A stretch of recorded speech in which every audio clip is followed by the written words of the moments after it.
Hi, good morning, America. Good afternoon, Europe, Africa, and good evening, Asia and Australasia. My name is Napapong Napang, the ISRT Vice President for Asia and Australasia region. I will be the host for tonight's or today's event. We actually come back from couple of weeks break, but we are back now on the new episode. This episode is the Facebook Live from ISRT Professional Practice Series. This is the continuing part from our webinar back in September on September 13 on MRI safety. And back then we have Dr. Anne Dorte Blancholm from Denmark with the collaboration with the Danish Council of Radiographers. That episode was very well received, and tonight's episode will be a continuing part of that because we want to see international perspective of role of radiographers in MRI safety. Why we want to take a look in the international perspective? The reason is practice varies from one place to another, and MRI, magnetic resonance imaging, is part of our profession. Radiographers and radiological technologists have role in performing and managing the MR procedures. So MR safety is also an integral part of our practice. This episode, we will feature 4 speakers from across the world. I will introduce our guests one by one. We have one representative from Europe, one from Africa, one from America, and one from Australia. The first speaker is, we are so honored to have Bernard Narendra. He's the president of the Radiography Association of Zimbabwe from Zimbabwe. He will present the perspective from his country, Zimbabwe. Please welcome Bernard Narendra.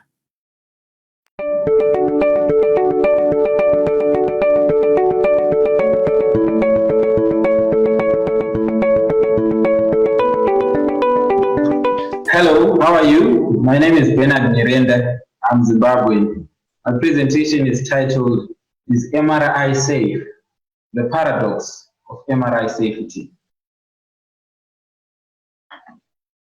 Zimbabwe, a developing country in Southern Africa, is a beautiful country with a population of approximately 14 million people. The majority live below poverty datum line, although the majority have access to primary health care. Most patients cannot afford higher level care. Specialized care is very expensive and beyond the reach of many, as it is only found in major cities. Most health insurance companies do not fully cover these specialized services. In essence, the majority of the population go without such care, which is detrimental to health. The country has a limited number of medical personnel with a patient-to-doctor ratio of 1:100,000. This is mainly because of skills migration. In terms of medical equipment, the population density per million population, X-rays are 11 and MRI 0.43. The majority of MRI services are mainly in private practices, and we only have one center in the public service. MRI is considered as one of the safest modalities in radiography because it is non-ionizing. But why bother to talk about safety when it is safe? A closer look shows that there is a paradox because MRI can actually become a danger, as demonstrated by the case of Colombini, who died in 2001, and many other related incidents. As the number of MRI machines increases, and so are accidents. When such unfortunate cases are recorded, a lot of questions arise. Are resources enough?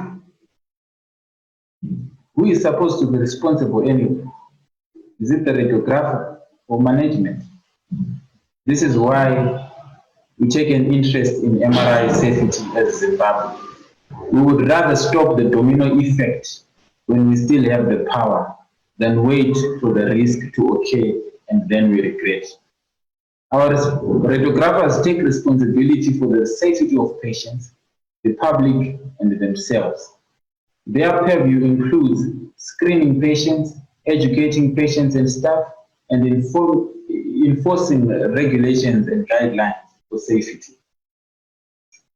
They are also responsible for selecting appropriate protocols within safety limits and recording incidents and patient information. They also are responsible for administering contracts.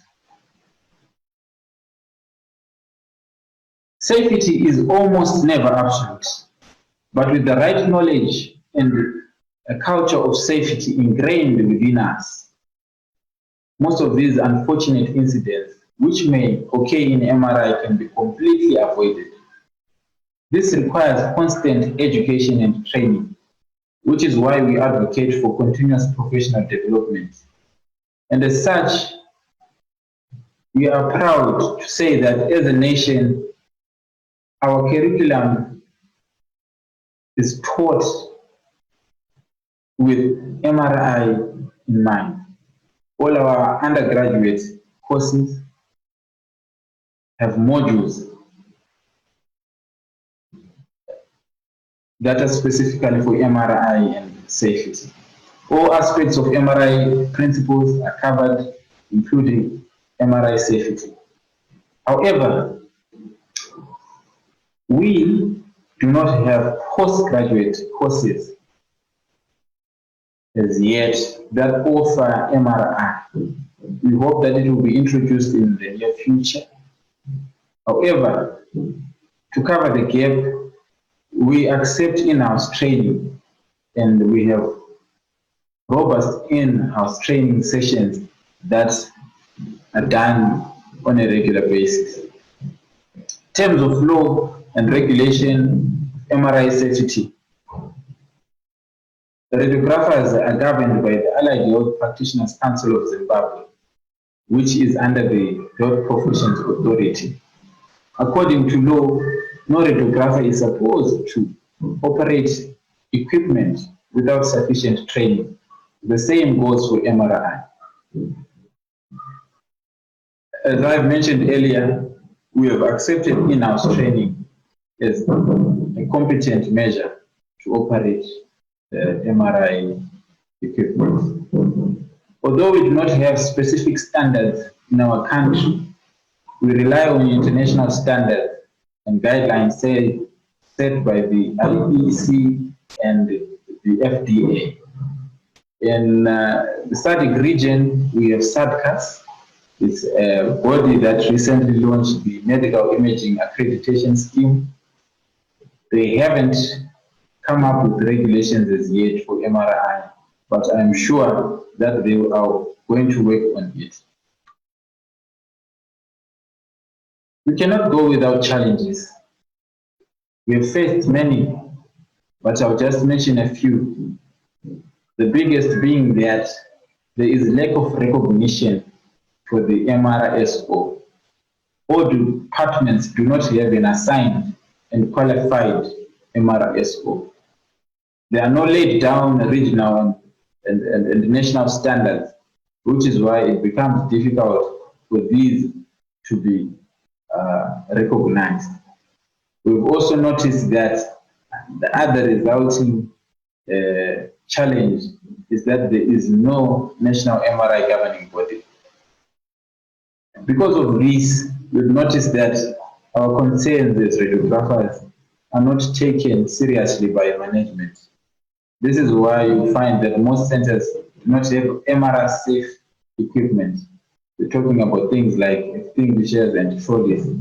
Sometimes it's so sad because you notice that one of us will have to go in and observe the patient because there is not enough for our safety. So the question is, what's the way forward with all these challenges? What is the way forward? I have a few words for you. MRI safety should not be reactive, but proactive. As ISRRT, I encourage the training of MRSOs throughout the world with collaborating alliances with associations. We as associations will have to lobby for national infrastructure to govern MRI in our countries. There must be an MRI board to regulate and audit compliance. Every institution must have a mandatory MRSO position in their department. I am very optimistic and pray that we are going to have postgraduate training for MRI in Zimbabwe. Maybe for SISRRT, we would be happy if you can support us in this regard to expedite the training of MRI, maybe by providing resources such as training personnel or even funding for their upkeep. I would have done injustice if I do not talk about ISO 9001 of 2015, which encourages us to have a risk-based approach to all our systems. MRI is a system, and it is very unforgiving if you make a mistake. I say, let us adopt a just culture and have a safe environment. Thank you.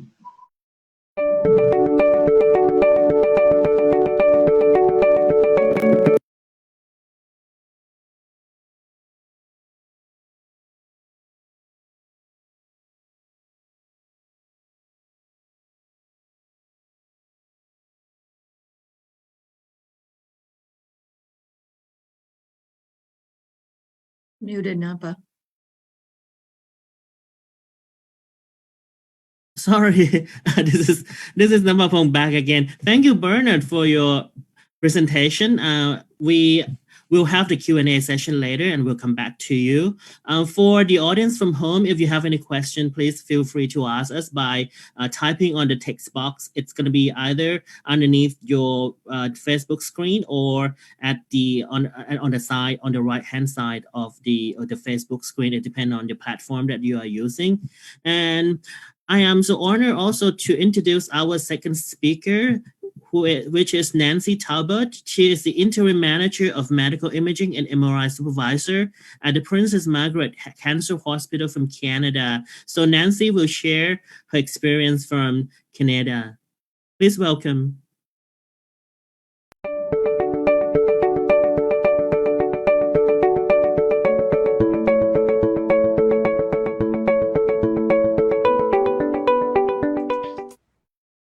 Hi, my name is Nancy Talbot. I am the MRI Supervisor and Safety Officer at the Princess Margaret Cancer Centre, and I'm going to speak briefly about MRI safety practices in Canada.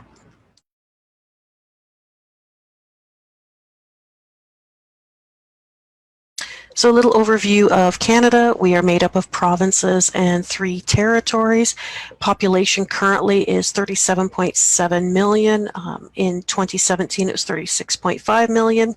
And I just state that because the number of MRI technologists in 2017 was 1,218. And we currently have 377 MRI scanners across the country. So if you look at the slide here to the side, you'll see where we stand in terms of the number of MRI scanners per million population compared to other countries in the world. We are not very high. Expand that up, we're only at 9.97 scanners. So we are MRI technologists in Canada. MRI has traditionally been a second discipline in Canada, which means that our MRTs have some experience working as a radiographer or nuclear medicine technologist or ultrasound prior to entering the field and becoming an MRI technologist. We also have a full scope of duties, including the screening and scanning of patients. But along with that, as we do not have nursing staff within our departments, we are responsible for insertion of intravenous. We administer contrast. We administer medications, for example, Buscopan. Many institutions will have the MR technologist ordering orbit x-rays as required under medical directives. We also have places with advanced practice, which might include accessing portacaths, PICCs, Hickman lines, and administering heparin for those lines. As well, some places will have enhanced practice that will look at connecting and disconnecting and reconnecting CAD pumps for pain or chemotherapy, as we know those cannot go in the room.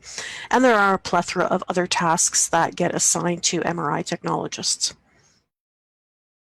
In regards to training programs, there are a few across the country. There are 3 in Ontario. All of these are second discipline and part-time. They're either done by distance or a few part-time live class sessions. British Columbia has one program which is part-time distance only.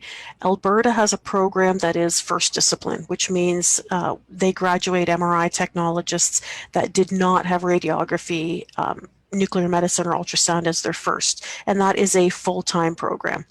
Nova Scotia also has one program. When it comes to MRI safety, every program incorporates a full course on MRI safety, from introduction through to complex safety decisions.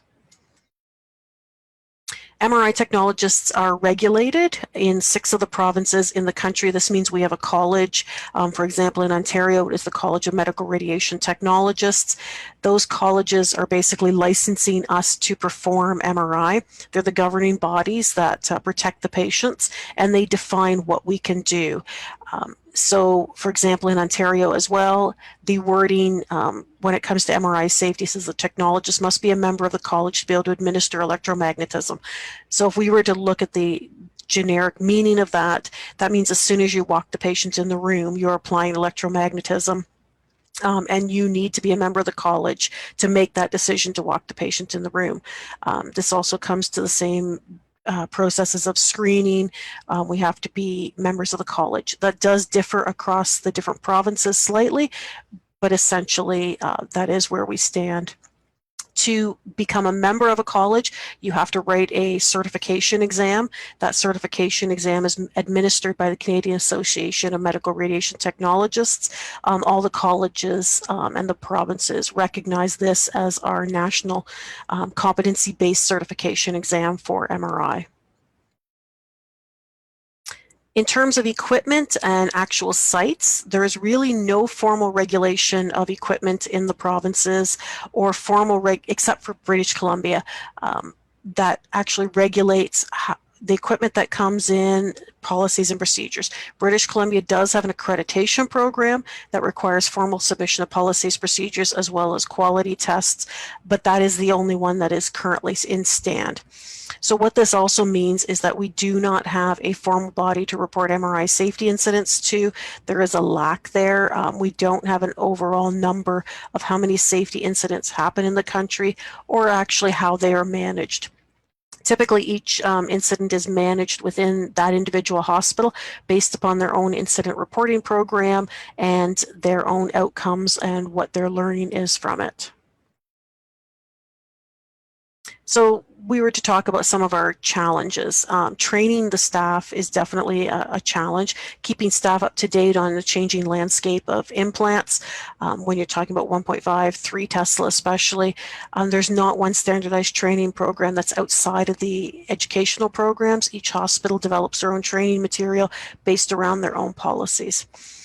We also, because of the small number of scanners we have, we often run those scanners 24 hours. So staff that are working nights and weekends do not have as much exposure to the more senior staff with the MRI safety knowledge to ask those questions and transition the learning.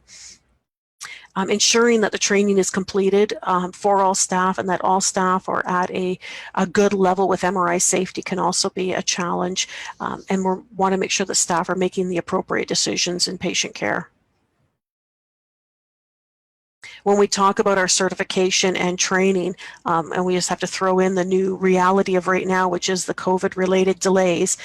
Currently from our CMRT website, there is a exam certification. There were delays.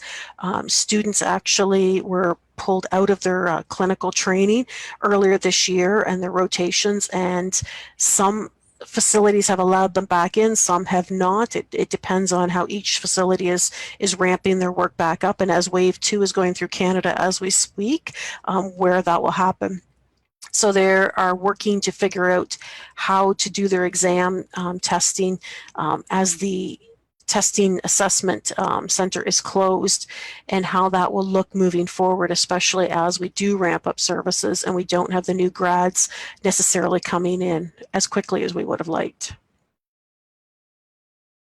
As mentioned earlier, standardization can be a bit of a problem. We do have patients that obviously move between hospitals, between community hospitals to cancer centers, et cetera, and there are differences in MRI processes between hospitals because they are set up by each hospital without an overarching guideline. It does create challenges for technologists between those hospitals to try to educate patients as to why there might be differences, and it does show that there is a diverse knowledge base.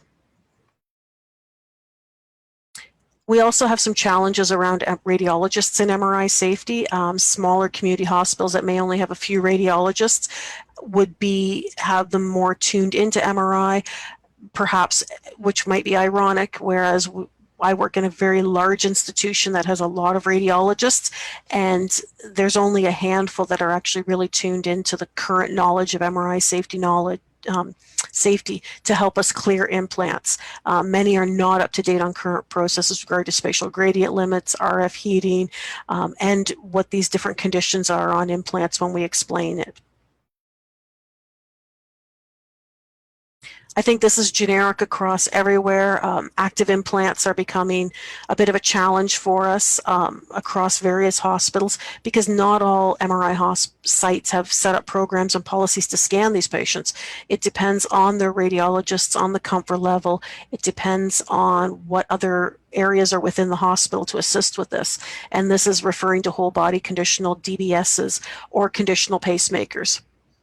In addition to that, we do run into some challenges where some of our MR equipment is a little bit older. We often have scanners that can be from 10 to 15 years old, and those equipment may not have the appropriate monitoring on it. For example, B1 plus RMS. And we may not actually be able to appropriately monitor a DBS that has a whole body condition of less than 2 microtesla B1 plus RMS in that institution. So that is a concern as well. And the cost of replacing scanners is via fundraising in Canada. Very rarely is anything replaced via our universal health care, which I'll talk about in a moment. So patients do struggle at times to get MRI scans performed with some of these implants that they may have. So leading into the workload that we have, as I noted, Canada does have universal health care funding, which means funding is provided by the government to operate the MRI scanners. Depending on the province, the funding models may be different. It might be by hour, it might be by volumes, but many of the provinces are setting target volumes for how many scans should be performed by each scanner. There really isn't a look at the complexity of the scans that scanner might perform, so that becomes a challenge to meet an expectation where you could be in a cancer center as opposed to a community hospital doing routine. But that is being looked at, utilization, efficiency of your equipment and your staff.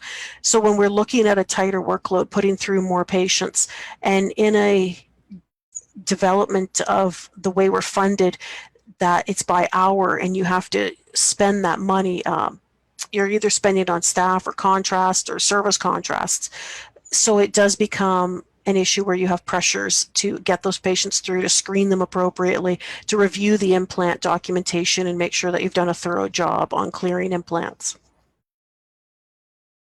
And in this day and age right now with the COVID related, we do have a backlog of exams. So as we're being asked to do more, this leads into MRI safety where you're doing more with less, with a backlog that you're also trying to work through. And this is a nice paper that I've put in here with the link that looks at sort of the Canadian healthcare with what happened with us during COVID with the decrease in exams in March and April, and how we've got data into June where we've been ramping up.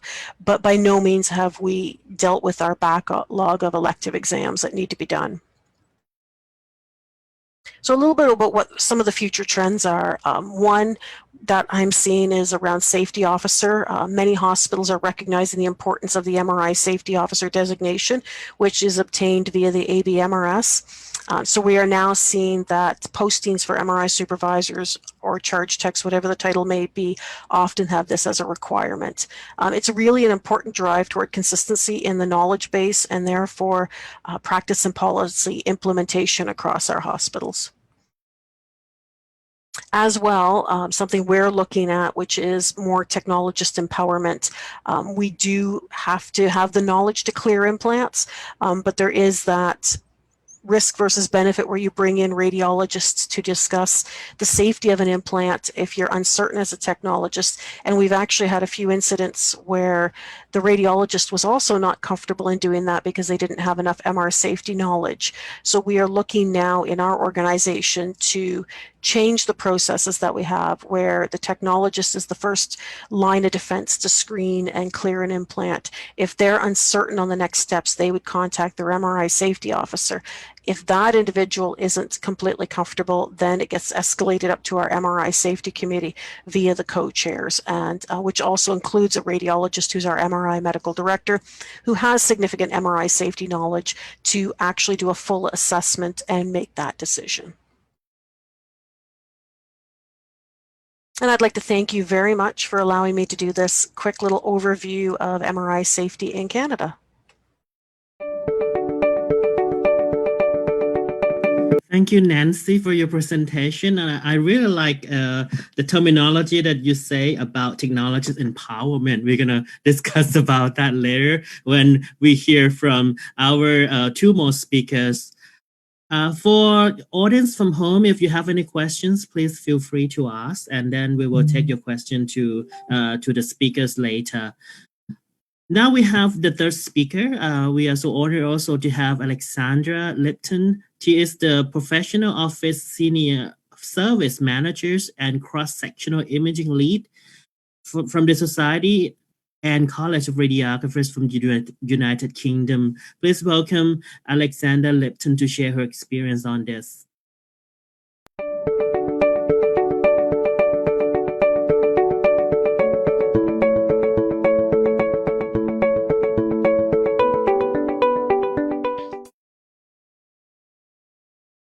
Radiographers in the UK undertake a BSc honours degree in radiography, and at the time of graduation, they are competent in all aspects of general radiography, and currently in varying aspects related to other modalities, for example, a limited range of CT examinations and assistance with MRI examinations. However, in the undergraduate programme, they are aware of the physical principles of MRI and the MR safety considerations. Radiographers are autonomous practitioners, accountable for their own actions. We're regulated by the Health and Care Professions Council, and the Health and Care Professions Council will set the standards of proficiency required. I've just listed a couple on that slide. There is no one recognised qualification to work in the UK as an MR radiographer. It is very much seen as building upon the skills that you have at registration by undertaking postgraduate education and training. There are various formal postgraduate qualifications offered by universities, ranging from a postgraduate certificate through to an MSc and in some cases doctorate level. Generally, a substantive post in MRI would require a formal postgraduate qualification, but this is very much the local employer's determination. The majority of radiographers will receive their postgrad training, experience and competency assessments delivered locally within an MRI department. There are various publications around what is the required knowledge and competencies for radiographers working in MRI. We as the professional body and along with the British Association of MR Radiographers have issued some guidance on the underpinning knowledge related to MRI safety. There are also national occupational standards published by Skills for Health and the Society of Radiographers Education and Career Framework, which sets out the indicative curriculum and expected outcomes for radiographers at whatever level they are within the profession. In practice, a senior radiographer will likely be the designated MR responsible person, having day-to-day responsibility for MR safety. They're required to have sufficient safety knowledge to ensure appropriate levels of MRI safety and training are delivered and updated to all other relevant staff. They will carry out the duties that I've listed on here, check and sign off implant and devices for their MRI conditionality status. They may refer for imaging if required. They may even report on that imaging. They will sign off the pre-scan screening questionnaire, and the scanning radiographer is responsible for ensuring that that has been carried out, that appropriate checks have been carried out on any discrepancies on the screening questionnaire. Radiographers are responsible for the episode of care whilst the patient is undergoing the scan, and they have a requirement to ensure that the patient has genuinely consented to the examination that's being carried out. We have a 4-tier career progression structure in the UK, which means that radiographers can go on to become what we term as advanced and consultant practitioners, and within the remit of MR, both of these would likely include an enhanced MRI safety role.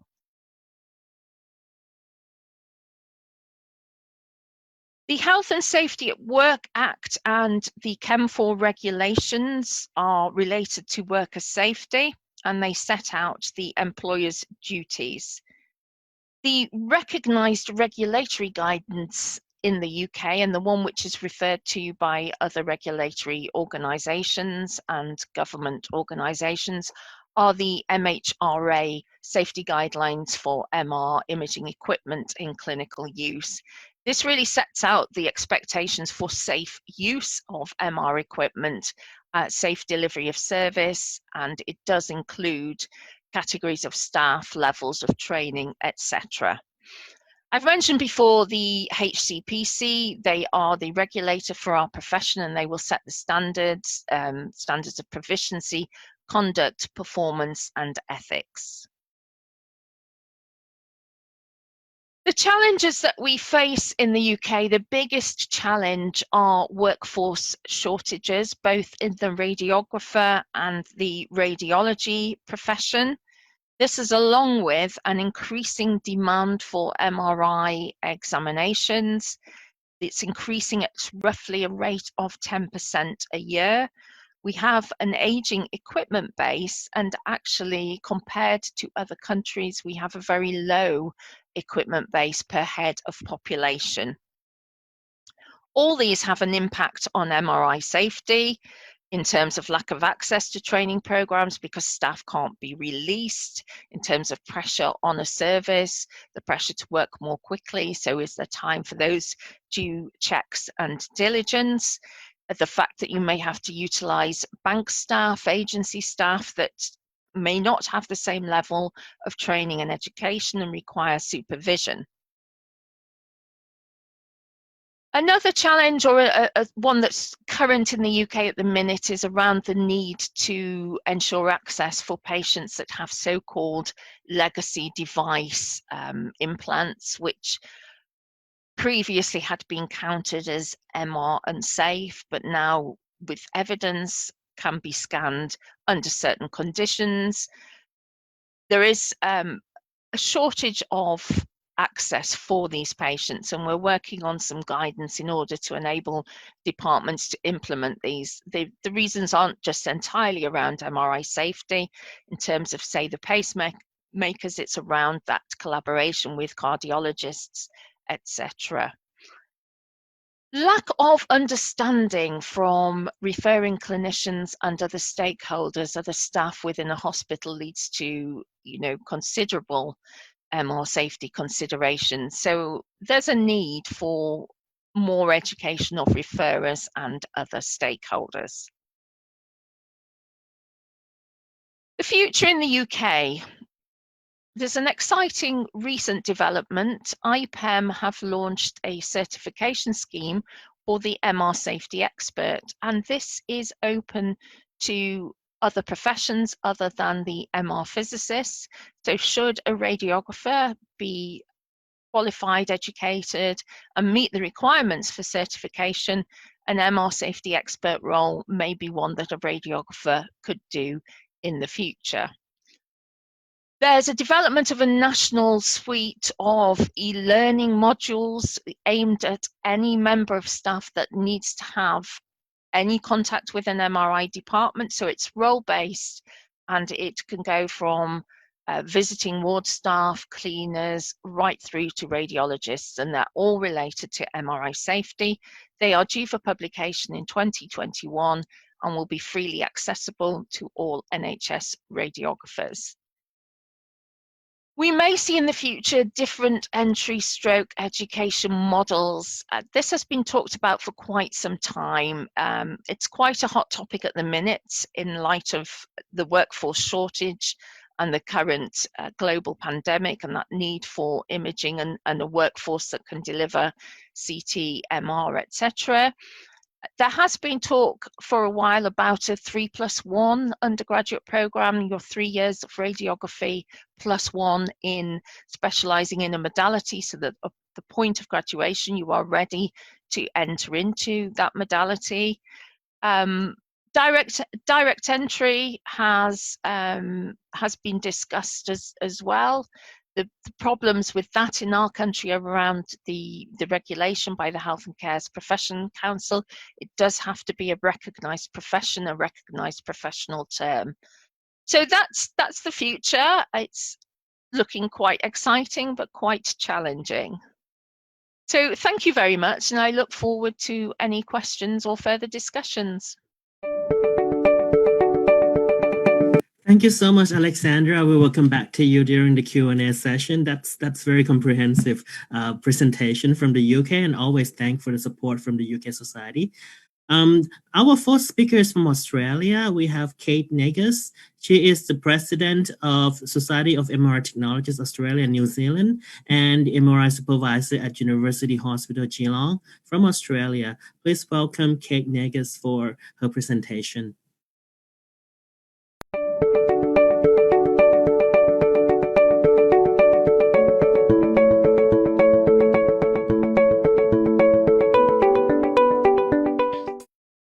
Hello, my name is Kate Negus. I'm an MRI radiographer in Geelong, Victoria, Australia, and I'm speaking on behalf of ASMERT, the Australian Society of Medical Imaging and Radiation Therapy.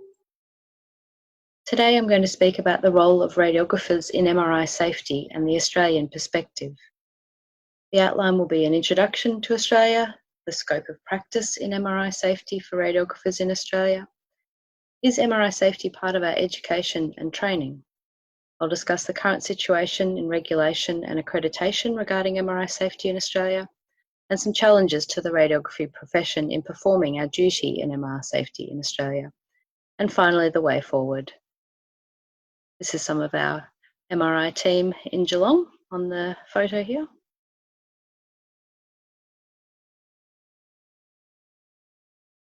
So Australia has a population of about 25 million people with a huge land area.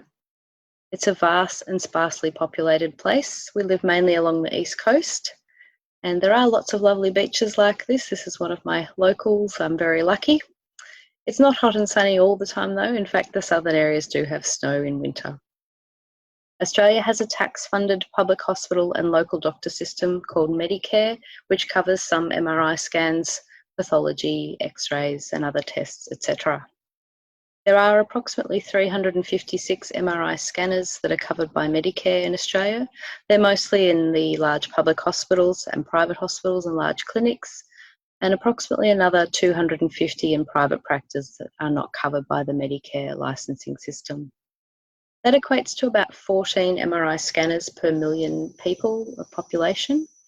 The majority of these are 1.5 Tesla or 3 Tesla systems. And if we compare this to the USA, which has about 40 scanners per million head of population, we have relatively few MRI scanners in Australia, which does create pressure on this resource. So as MRI is a beautiful imaging modality that can be dangerous, so Australia's beaches can have these lurking in the depths. The shark here on the right.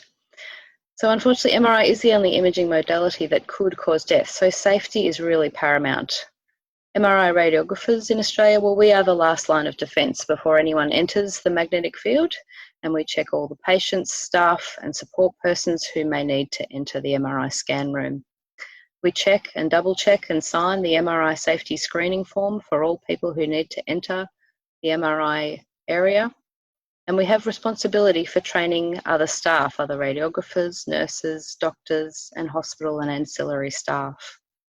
We need to keep informed of implants used and all of their varying MRI conditions, whether they need different field strengths or different scan conditions. We need to liaise with the radiologist and how we're going to safely scan these implants. The radiologist is the one who has legal responsibility for the safe scanning of implants, but it is usually the MRI radiographers in Australia who are doing the legwork, running around, getting the operative notes and looking up the MRI safety conditions online and deciding how they can be safely scanned. Is MRI safety part of the education and training for MRI radiographers in Australia? Well, yes, it is. It's not formalised. However, anyone who learns MRI in Australia has on-site or in-house or departmental training in MRI and MRI safety. ASMERT does have an MRI exam. SMRT, the Society of Magnetic Resonance Radiographers and Technologists, is an international society that does have a presence in Australia, and they have excellent online safety resources. There are postgraduate courses run by various universities in Australia that have MRI safety modules, and the American Board of MRI Safety has recently, in the last few years, brought their course and exam to Australia, identifying a need for more MRI safety training here. What's the current situation in regulation and accreditation regarding MR safety in Australia? Well, as I said, there are no formal requirements or accreditation for MRI or MRI safety.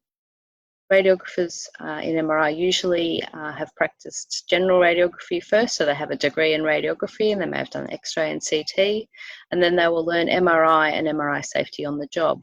But this may not be adequate for safe practice. Postgraduate certificates in MRI are available in Australia at various universities, but they are optional, not mandatory. APRA, which is the Australian Health Practitioner Regulation Agency, is the national organisation responsible for implementing registration and accreditation across Australia for all health practitioners, and all practising radiographers must be registered with APRA by law. APRA now has guidelines for MRI, including MRI safety capabilities, and these were recently reviewed earlier this year and published, and they have a much extended part on MRI and MRI safety, which is improved, and it's a very good move forward. The Royal Australian New Zealand College of Radiologists also has excellent MRI safety guidelines, and these are based on the American College of Radiologists MRI safety white paper recommendations. For example, they have the 4-zone system for exclusion for certain implants in certain zones and staff, and also the positions of MRSO, MRND and MRSE, being the MRI safety officer, MRI doctor and the MRI safety expert, which is usually an MR physicist. So that's the current situation in Australia. Just a little more about the APRA guidelines. I've just got a screenshot here of the updated guidelines, which, as I said, have some key capabilities on how to actually operate the MRI system and provide scanning techniques adequately to show, certain pathologies and everything, and use coils properly. But it also contains safety guidelines, and they talk about the static and gradient magnetic fields, bioeffects, exposure limits, and also assessing risks associated with devices and implants and projectiles, etc., and also to implement emergency procedures in MR. So this is a much improved guideline from APRA. What are the challenges to the radiography profession in performing our duty in MRI safety in Australia? Well, there's a large range and complexity of implants that are used in Australian healthcare system. We have a very good healthcare system, but that does mean that a lot of people may have pacemakers, spinal stimulators, stents, coils, shunts, etc. And these all need to be checked prior to MRI. This takes time, and with our workload pressures already given the relatively small number of scanners per population, this is a challenge to the MR radiographers. We will be spending time during our scanning days seeking medical records from our own or other hospitals or interstate, checking online safety resources against the implant conditions, and to decide if we can safely scan those implants, along with our radiologists, of course.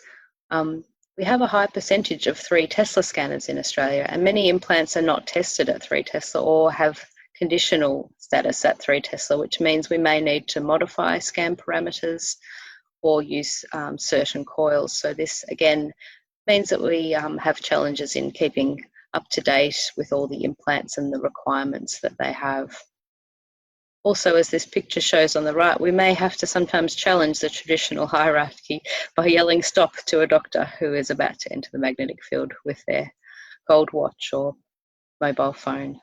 So yes, these are the challenges we may face daily.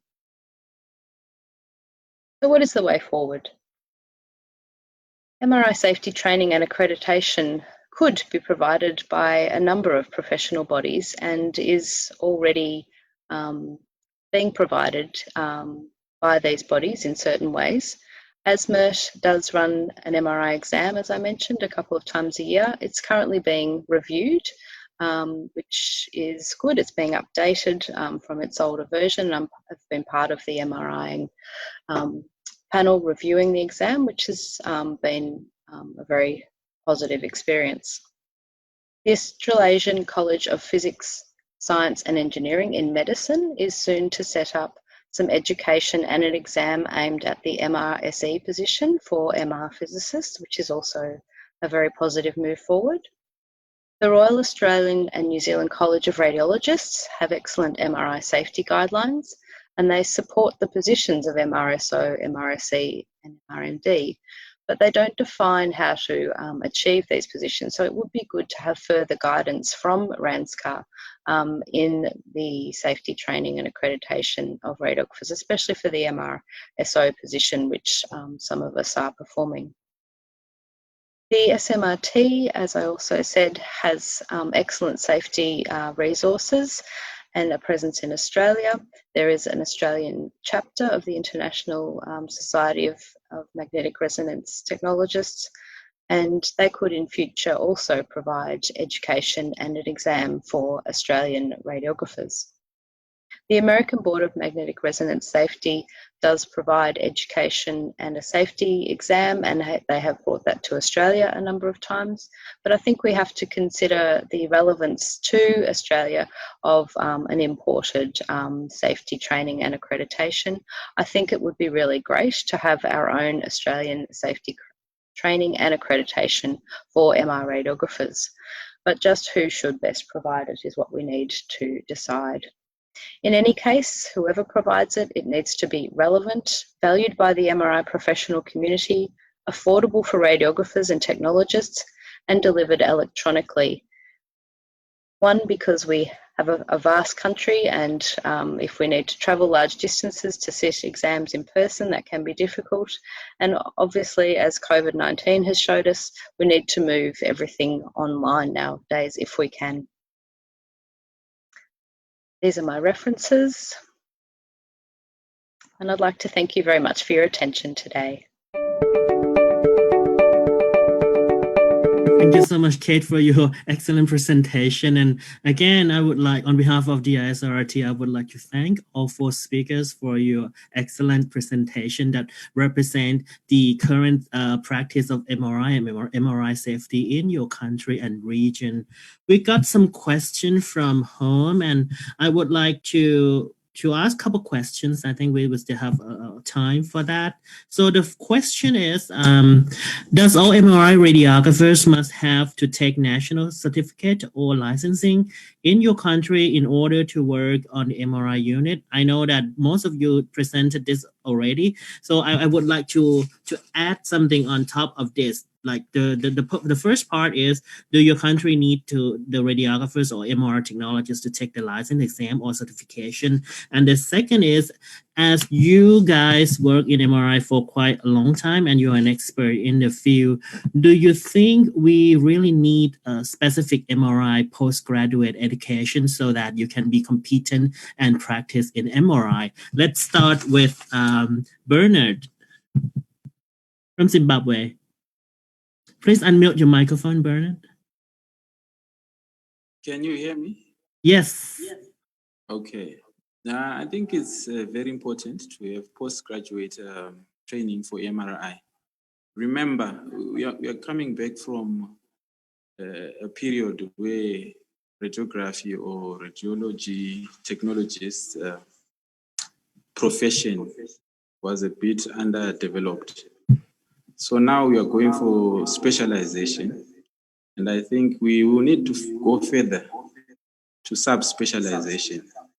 So if we don't have these postgraduate courses, we are going to have challenges in terms of stamping authority on our profession. Oh, all right, thank you. That's a good point from you, Bernard. And I want to move to Nancy. What's your view on this? Hi, from a Canadian perspective, most MRI technologists, it is a second discipline, so they do have the previous experience. We do have different takes on that. Some of them, the technologists will graduate and then immediately take the MRI program. And just from looking at that over the years, I agree that it should be a second discipline. When you look at the safety aspects of MRI, we like to see those people come in with a little bit more of a background, a little bit more seasoned and a little bit more of experience, because they seem to adapt better to the responsibilities and the implications of making an error that can happen in MRI. All right, thank you. And what about in UK, Alexandra? Oh, yes, thank you. Yes, in the UK, as I've said, it is radiographers that are employed to perform MRI, and we do very much see it as building upon the pre-registration knowledge and experience. As Nancy has said, you do come in with those extra skills and that little bit of knowledge that sets you up well for learning and developing. There is no one recognised qualification. There are a lot of postgraduate programmes available. But yes, we very much see it as post-graduation training education. All right. And what about Australia, Kate? I know that you talk a bit about this already, but it's good to hear from you again. Sure. Yes, as Nancy and Alex said, it's similar in Australia that radiographers are trained first as radiographers who perform radiography and CT, and then they'll generally move into MRI. At our practice, for example, we hold interviews for an MRI training position, and that shows someone has interest in studying MRI. They'll actually, attend an interview and do some pre-reading so that we know they are actually interested and mature enough to undertake the training. At our site, we require that they either do a postgrad or the ASMERT exam at the moment. But as I said, the landscape for training is changing a little bit in Australia, and people are looking at other options. There is no formal requirement, however, to do either a postgrad or an exam, and some places just have in-house training or or they may use SMRT. I do know that New Zealand has put in place a formal requirement to have a postgraduate certificate. So because Australia and New Zealand are allied in these things, we have spoken about that in Australia as well. All right, quite interesting. In Thailand, I'm the president of the radiography board. We're going to start the subspecialized certification next year, and we're going to have CT, MRI, and also radiation therapy and ultrasound. That's going to be like postgraduate training, and then you're going to have to take the license exam. That's from our side. Let's move to the second question. We know that we are now still on COVID pandemic, and we've talked about this a lot, especially in CT and also general radiography, where the patient has to come in for chest X-ray and chest CT exam. And when we have this pandemic, it affects the service that we provide, and also in MRI, I know that that's going to affect you also. I would like to hear from you that how do you prioritize the backlog of the exam due to this COVID exam, and how do you determine which procedures will be scheduled first? Let's start with Bernard. Okay, can you hear me? Yes. Okay, I think when it comes to MRI, we really don't see the value in terms of managing COVID cases.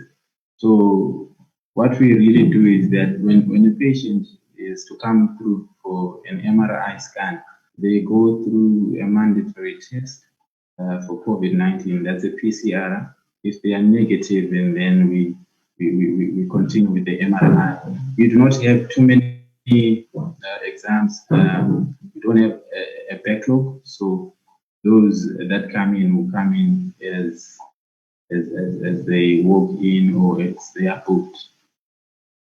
All right, thank you, Bernard. Let's move to Nancy. What is your experience on this? So our experience, and this varies. I can speak only to my group of hospitals. It varies across the country on what's been done.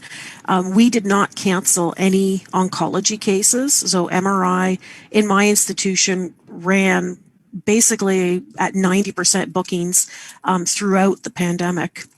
And we are at 100% since middle of June. But the elective MRI cases in many organizations were canceled, and there is a large backlog of that. Most hospitals have been staging themselves back up to bring their services back up to 60%, 70%, 80% month by month. So right now in Canada, most places are at least at 80 to 85%. When we do MRI exams, everything gets protocoled by a radiologist, and it also gets prioritized.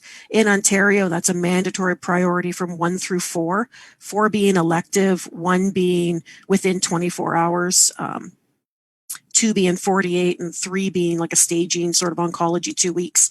We don't meet those wait times typically because of the shortfall on MRI scanners.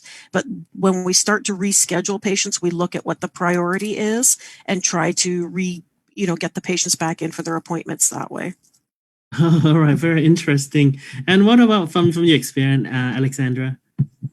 Yes, in the UK, when we went into lockdown in March, the NHS essentially stopped all elective services.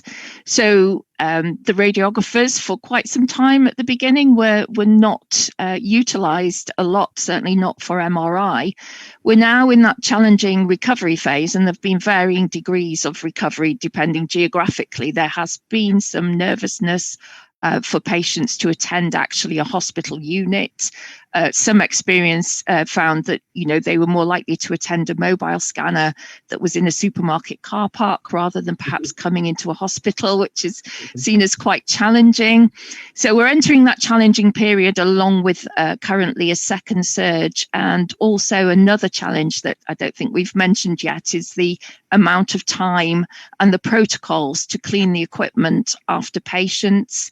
There has been a lack of PPE for staff at times, and then also issues with sort of MR masks for patients and staff in not being MR safe. They have components that are not entirely safe.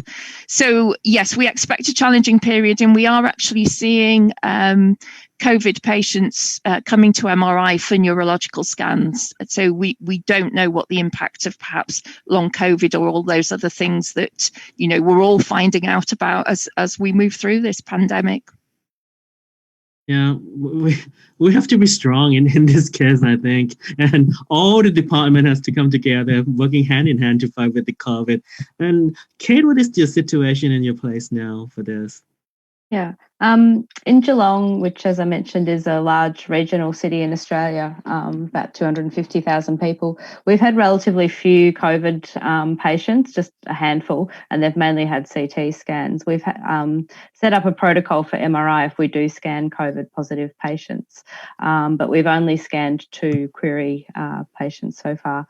And Geelong and Melbourne has been on and off in lockdown since March. So our patient load did drop off a little bit. However, we are the largest oncology and neurological hospital in the region. So obviously we did keep scanning those patients. Like you, Alex, we found that some patients did not want to attend their yearly MS follow-up, or, you know, for something minor like a minor knee injury or something, people didn't want to attend. People weren't actually going out and injuring themselves as much. We found we didn't have as many trauma C-spines because people weren't allowed out of their houses for so long.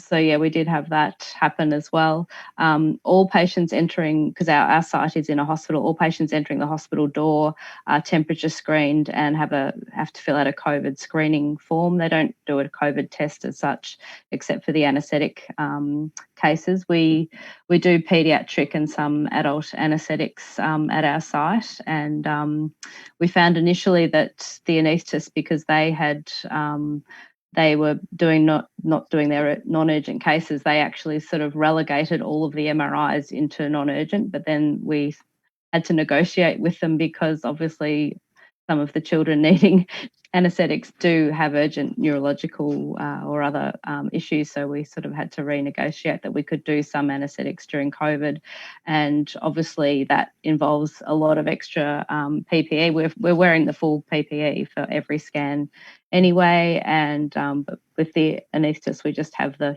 mask, goggle and the shield and the different masks and everything. We've been taking the little metal bit out of the masks at work so that the patients can wear them in the scanner. We have to check obviously first that they can breathe okay in the scanner. People are claustrophobic anyway, and then you give them a mask, and it's more traumatic. And then we found a plastic thing that we can clean the inside of the bore with, and yeah, the cleaning time we've probably dropped 80 to 90% workflow because of the extra 5 minutes or 10 minutes. Cleaning the entire equipment, the coils, everything between patients does that up. So yeah, we've had to deal with that as well. Like everyone. Very, very interesting. Maybe I have a last question, or maybe 2 more questions for today. We know that when we do training for radiation safety, sometimes we have to train for non-radiology staff also. In MRI, for sure, that all the presenters here today, you present that at least the MRI safety will be introduced in your curriculum, and also additional training will be carried out when they come to the practice. What about other people outside radiology department, like people who come to clean the MRI or who transfer the patient and people like that? Do you have the training for them? All right, let's start with Bernard. Okay.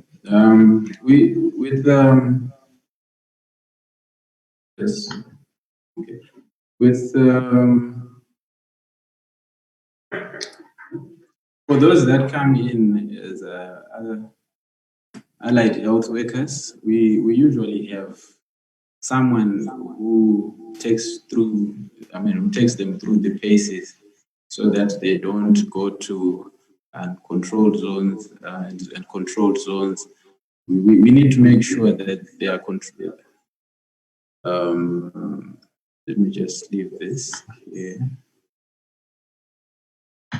Okay. We need to make sure that they are knowledgeable notice that for those that are in the same hospital setup, we actually